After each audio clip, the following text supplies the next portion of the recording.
Hi TV, my name is Eligia, I'm your host today, and today I will be interviewing our actress, director, and producer, Magi Avila. How are you? Hi Ellie. Muy bien. Muy bien, Thank muy you bien. so much. We're so happy. I'm super happy to be here. Thank you for coming. We've been doing this series where we have a bunch of different artists come, like singers, actors, producers. We had a magician as well, so it's really cool to get a variety, and hopefully we get to learn a little bit about you. So let's start at the beginning. Where did you grow up, and where did your love of the arts come from? I grew up in Ensenada, Baja California, Mexico. And my father was a music lover, and our home would be filled with music. Every Sunday he worked a lot. But then when I was a teenager, I skipped school and ended up with a little friend of mine into this other junior high school. And we were playing skipping, right? And so it turns out that we lost each other.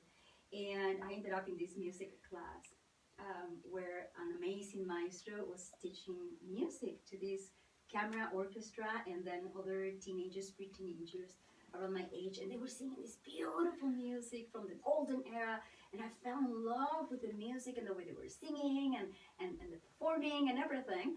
And then when the class ended, the maestro and 3 sopranos went to the next building, the next door building, and they were studying vocalization, and they were studying opera, and it was something that I had never encountered, that I had never experienced in life right before. So it was so beautiful, and they didn't know I was following them, but then I was looking through the window, and then I was watching, and then they were having these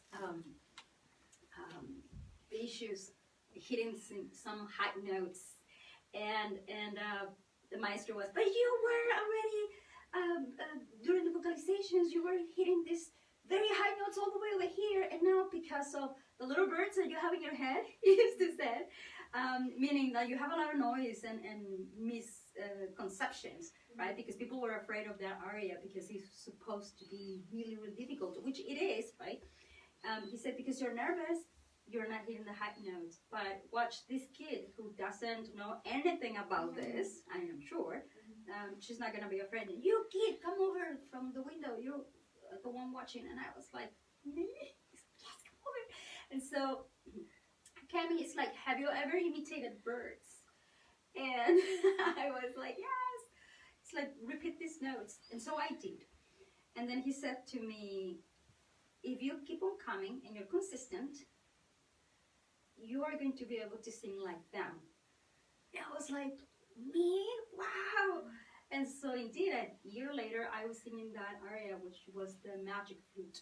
And so for the following 10 years, I was so blessed to study with him and to perform with these amazing singers who became my musical sisters. And that's how my love for art started, because he exposed us, all the kids, from these humble neighborhoods. I mean, he didn't get paid, but he would go during vacations, during weekends, all year round, because of as many kids as he could fit in his car. And he would be taking us for breakfast, and then teaching us music, the story of music, the story of art in general, and then take us to the classroom and teach us music. And to me, that was so wonderful that he did that. And so for the following 10 years, we were performing, we were singing, and then that's how I originated into modeling, acting, and theater. Then I studied theater and so on. Wow, that's really cool. And that music called to you such a young age, right? Yes, so, beautiful. It was amazing. So, like, you moved to the United States, right?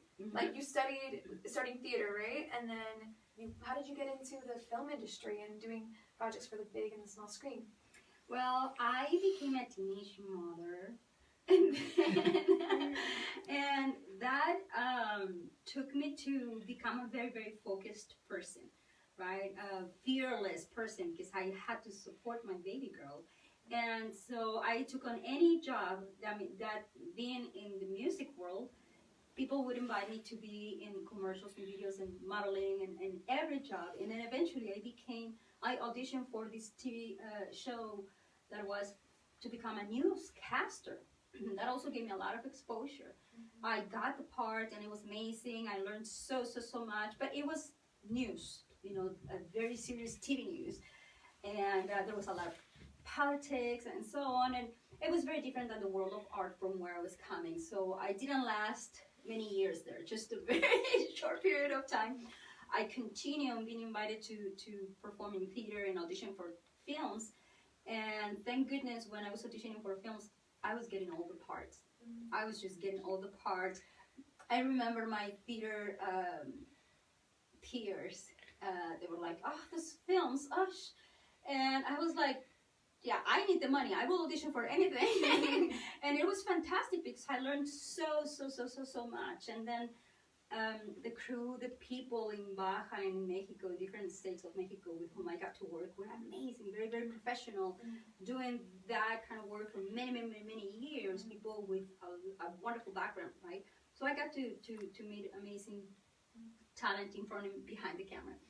And that is how eventually I felt like I realized, okay, so I am a big fish in a small pond. Now I need to move to the big city. I need it more and bigger and better, not only career-wise, but for my daughter to provide, right? Because she was already growing up. And so Mexico City turned out to be really, really difficult for a very, very young mother with a little girl who was very dangerous, right?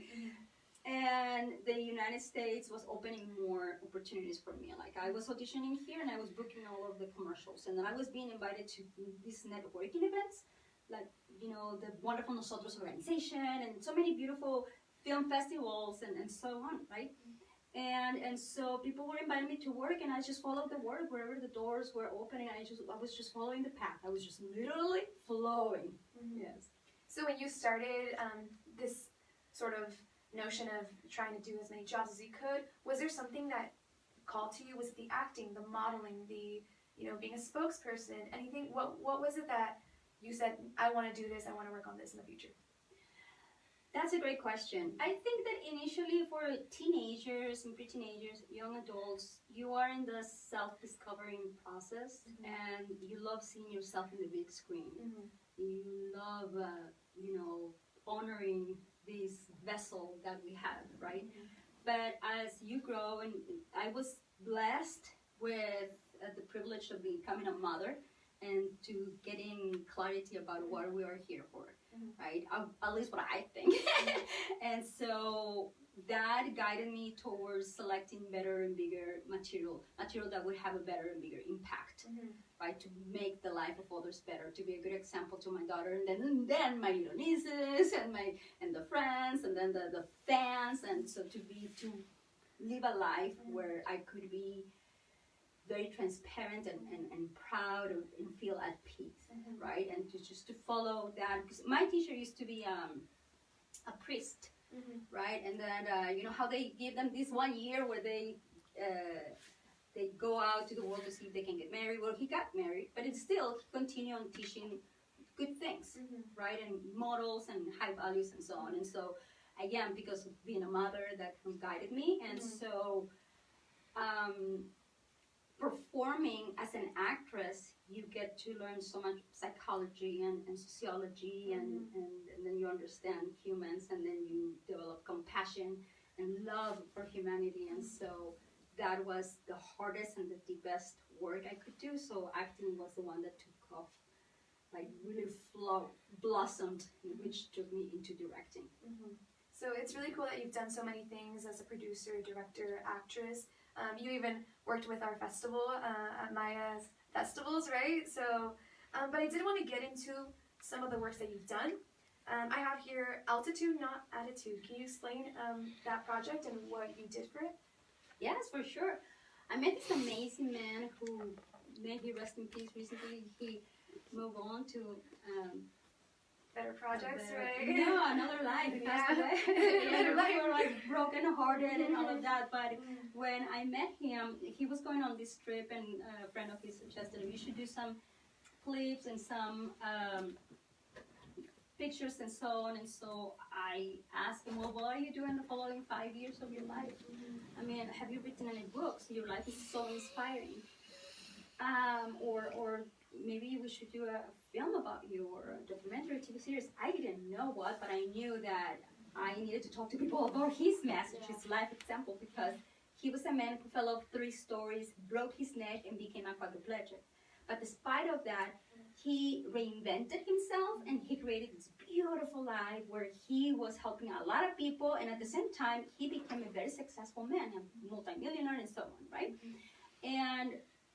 And so it's one of the things that he teaches people, you know, the better off the people around you are, the better off you're going to be. So your success is going to be the success of other people is going to be the reflection of your success, right? And I thought that was fantastic. And so 10 days after I met him, I am on this cruise ship with him and a very small crew to film the documentary of his life. At first, it was like, I don't know, I already have all the marketing I need, I am very successful, but I am open to adventures. And I say, well, you say that you like helping people, right? Well, guess what? A film is going to make you immortal, because even after you're gone, people are going to learn about your life story. And he really liked that. And so we ended up going on this cruise ship with him. We went to France, Europe. We went to France, Italy, Spain, and London. Oh my God, it was fantastic. So beautiful. And then we filmed, and I made the film about the 5 phases of recovery through which we all go after experiencing tragedy. And also how to keep yourself at big performance and happy and reinvent yourself, right? So it was a lot of fun and really, really beautiful. And then we won a bunch of awards. We came back with 12 terabytes of material. We edited for like 7 months, and then I put it through the film festival circuit during the pandemic. It was like work. And thank goodness we won a bunch of awards. Right now people can watch it on Amazon Prime, Apple TV, everywhere you watch movies. So it's been a really amazing blessing. Yes. Oh, that's really cool. That was my directorial debut. Yeah, so that's really cool. So what made you, I mean, you knew him, right? And that was really cool that you were able to like tell his story, and you know, now he's gone, but you have this because he lives on, right? But you've also done other projects too, like My American Family, like that's the most recent one, right? That's one of the most recent ones. It's one of the most recent ones. Recently, they did Final Bow, which is an amazing film. I have a part there as an actress, but then My American Family was an amazing TV series, which is on Amazon Prime as well, with a really wonderful team and the amazing Danny Trejo in it. And I had one of the leading roles as well, and it was really, really beautiful because it was not about stereotyping Hispanic women. It was just, you know, a mother and a woman that had an arch, you know, and it's just really, really fun. Yes. You can watch it on Amazon Prime as well. Amazon Prime as well. Okay, check that out. I've read that you worked with some pretty big names as well too. Is there someone that you're particularly like really proud of getting to work with? Any projects that really stand out that you were like, wow, I'm so proud of this project as well? Yes, several of them. I worked with the amazing Mr. Willem Dafoe and Nicolas Cage and director Paul Schrader and Dog Eat Dog film, Dog Eat Dog, como Perros Salvajes, se llama en español. And First Kill with the amazing Mr. Bruce Willis and Bill Paxton on the TV series Training Day, and several others. I worked with Woody Allen on his film Cafe Society. My part was really, really good, but you know, still looks fun. It's just glorious getting to work with this amazing couple and get to learn so much from them, be on the sets with them, and yeah, it's a lot of fun, And then several others, yes, I'm very, very grateful. Yeah. My career, I love it. Yeah, it's really great because you did talk about that film that was not, you know, stereotyping, you know, Latinx community, right? So, what has been, do you think, the biggest challenge that you've had so far in your career? Too many. Yes, too many to pick. But the biggest challenge, I think, that it's maintaining your faith, maintaining your strength, maintaining just endurance, but strength of the spirit. Because, you know, an actor, people will never know what goes behind a film, what takes to make a film. We were just talking about that earlier. People will never know all the elements. The film involves all the science you can think of, all the jobs, all the walks of life, and then you have this perspective of people. Yeah, people they see artists like a glamorous thing, and that's it. But they don't understand the humanity behind it, and so lots of deaths. I mean, really dear people, loss, the economy. It's just so many things. So my the biggest challenge has been to keep your inner strength, to find the ways to maintain yourself at peace, happy, healthy, mentally healthy, and to keep on going and inspiring people, and to just keep on achieving your goals. And then lessening, and but yeah, it's just the biggest challenge is always our mind, everybody's mind. I think that for no matter what career in life, is always the biggest challenge it would be the strength of the spirit, to keep your values and your morals, and to stay unbreakable. Yes, that's really beautiful, and it's really wonderful you've been able to be so resilient so many years. And with that, I want to get into no, it's good because you're working on things currently, and you have something coming out later, right?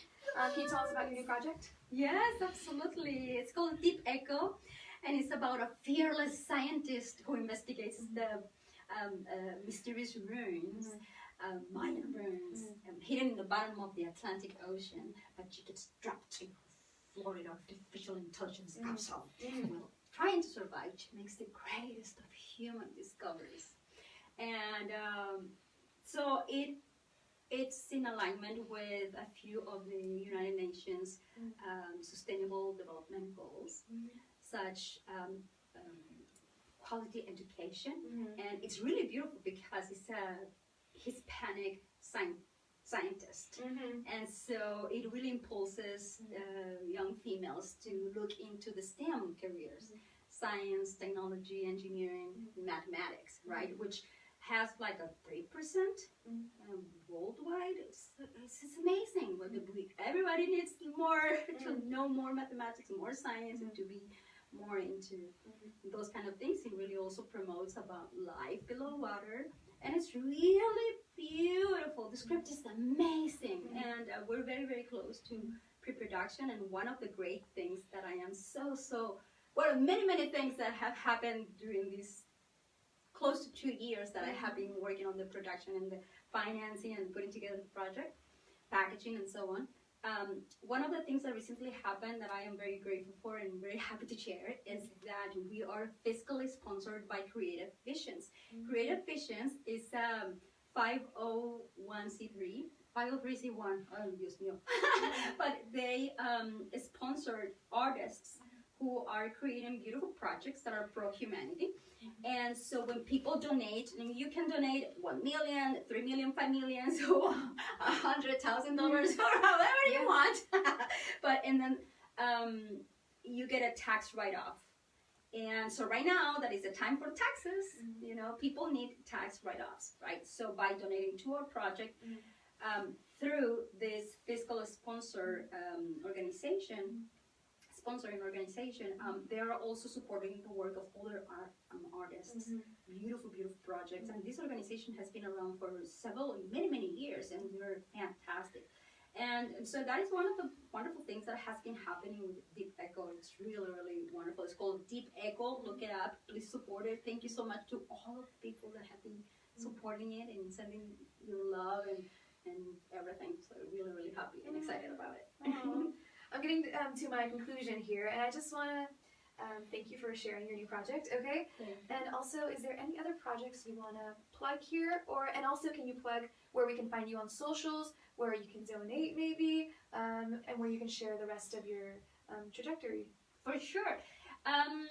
There are several projects that are farther in the making, but the past projects, they're really hot, just have come out. I mean, even My American Family is one of them for sure, but Final Bow, it's one of the latest ones, and there's a bunch of others that are fantastic.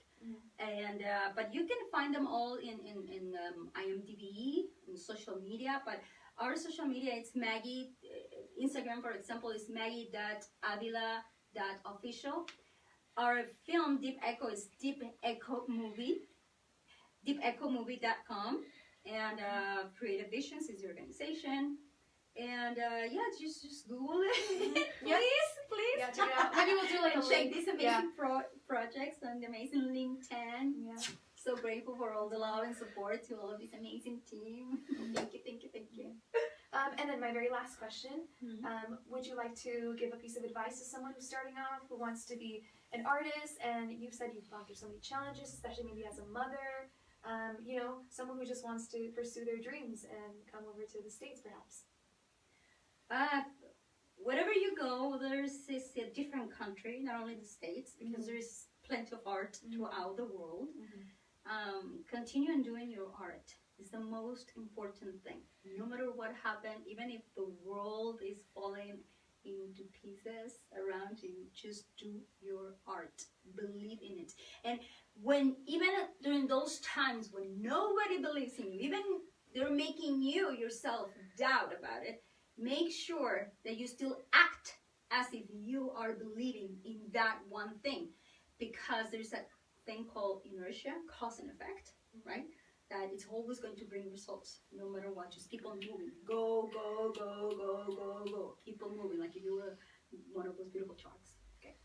Oh, that's beautiful. Thank you so much for that. And we're Thank so you, happy. Ellie. Thank you for being here. So we've had so many great guests, and it's really cool to know your story and your project and things you're, you know, passionate about. So I'd like to thank everyone who's watching as well. We'll probably link down maybe some of her projects and maybe her like IMDb. So check her out, and we'll see you next time. Thank you. Bye. Thank you.